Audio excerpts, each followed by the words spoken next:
let's, again, what we're doing now, continuing what we did in the last clip, we see that there are certain types of solutions that come out of this equation for a mechanical oscillator with linear drag force. We've seen that there are various solutions that can come out of this depending on whether gamma is 0 or not and the relative size of gamma, k, and m. So let's look at an example of a solution of this nature.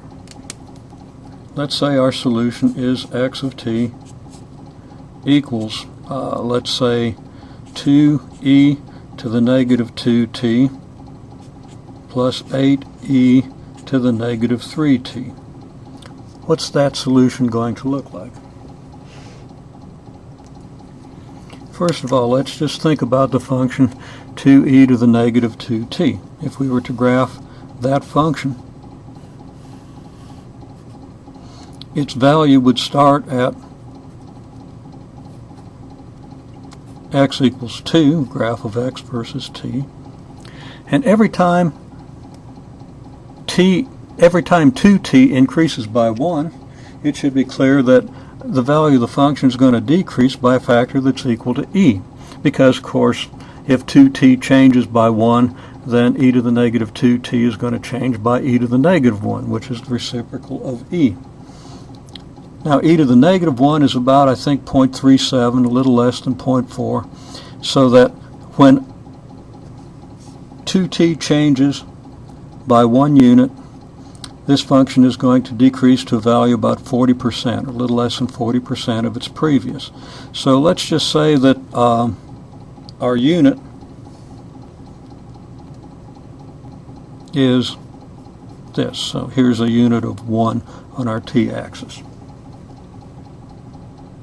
If 2t changes by 1, that means t is going to change by 1/2.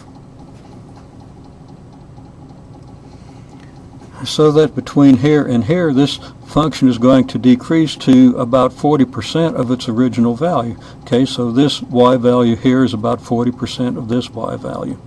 If we change by another 1/2, 2t changes by another 1, and we're going to decrease to 40% of this, which is going to put us down here. So our exponential function is going to probably look something like this, and it's going to approach the t-axis. And beyond this point is going to be very close to the t-axis. We see how we approach the t-axis as an asymptote. So this would be our graph of 2e to the negative 2t. What about a graph of 8e to the negative 3t? Well, 8 is way up here, and when t equals 0, of course, this function is equal to 8. But this function will decrease to about 37% when 3t changes by 1.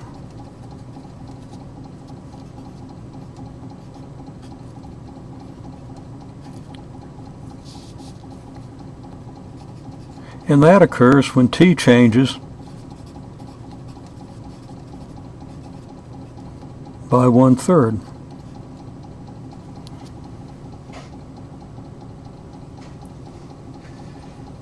So we're not, well, I guess we could write the 1/3 and 2/3.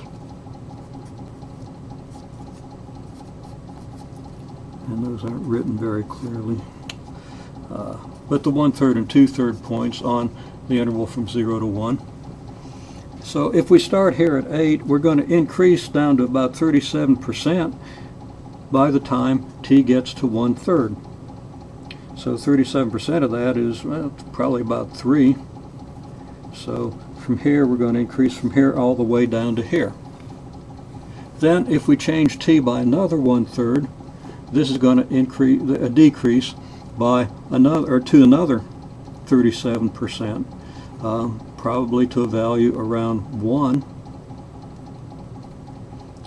And if we go another 1/3, we're going to be down to 40% of this value, which is probably not much bigger than the value of the e to the negative 2t function. So we see that this function decreases pretty rapidly, and it's not going to be too much longer before this graph, decreasing more rapidly than this one, crosses the graph. So that despite starting at a much higher value, this function decreases more rapidly and will eventually be less than this function. So if this is our function 8e to the negative 3t,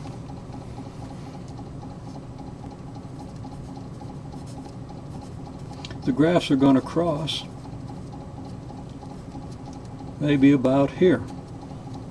Then this function is going to become insignificant. The 8e to the negative 3t is going to become insignificant compared to the 2e to the negative 2t. And even more to the point, beyond this value, wherever the graphs happen to cross, both functions are going to be very small. We're going to be approaching the t-axis. We're already going to be very close to the t-axis, which is going to be an asymptote for this function. So here we see, in dotted lines, we see these two functions. If they're added, well, at t equals 0, we're adding values 2 and 8, we get 10.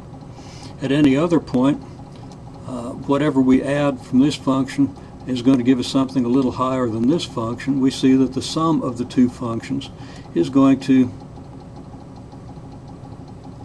behave something like this. So here's our x of t equal 2e to the negative 2t plus 8e to the negative 3t.